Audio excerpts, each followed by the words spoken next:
ஒரு பிரகாசமான காற்றடிக்கும் நாளில் கடற்கரைக்கு அருகில் இருந்த ஒரு உயரமான தென்னை மரத்திலிருந்து ஒரு தேங்காய் கீழே விழுந்தது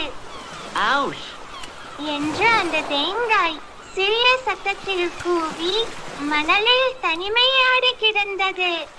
ஹலோ, யாராவது இருக்கிறீர்களா? தயவு செய்து எனக்கு உதவுங்கள். அந்த நேரத்தில் கடலில் இருந்து தீப்பி என்ற ஒரு பளபளப்பான தண்ணீர் துடிப்பாய்ந்து வந்து தேங்காயின் அருகே வந்தது. கவலைப்படாதே நண்பா, நான் உனக்கு உதவுகிறேன். அவன் குளிர்ந்த கடல் தண்ணீரை தேங்காயின் மேல் சிதறவிட்டான். திடீரென்று தேங்காயின் மேல் ஒரு பச்சை தளிர் முளைத்தது. தீப்பி மகிழ்ச்சியோடு தனது கடல் நண்பர்களை அழைத்தான். வாங்க நண்பர்களே, நம்ம அனைவரும் சேர்ந்து கோகோவை வளர்ப்போம். அதை வலிமையாக வளர செய்ய அவர்கள் சேர்ந்து அந்த தேங்காயை சுமந்து சென்றார்கள்.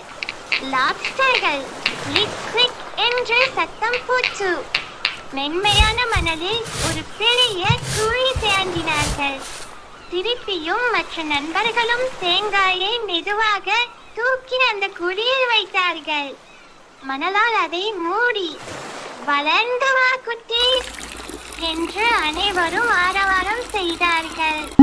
சில நாளில் அந்த தேங்காய் உயரமாக வளர்ந்து சிரித்த முகமுள்ள பெரிய தென்னை மரமாக மாறியது.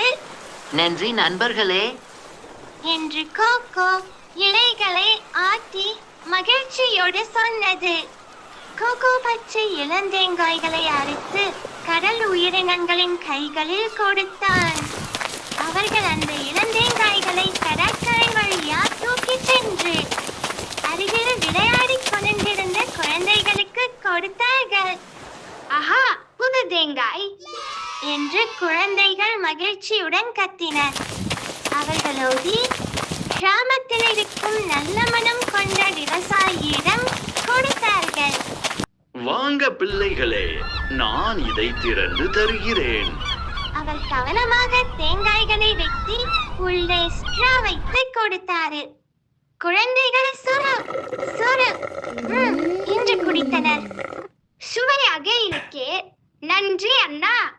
குழந்தைகள் மீண்டும் கடற்கரைக்கு ஓடி வந்து நன்றி மிஸ்டர் கோ, நன்றி ட்ரிப்பி மற்றும் நன்றி நண்பர்களே. அந்த நாள் முதல் சிரித்த முகமுள்ள அந்த தென்னை மரம் கடற்கரையில் உயரமாக நின்று அனைவருக்கும் தேங்காய்களை மகிழ்ச்சியுடன் பகிர்ந்தது.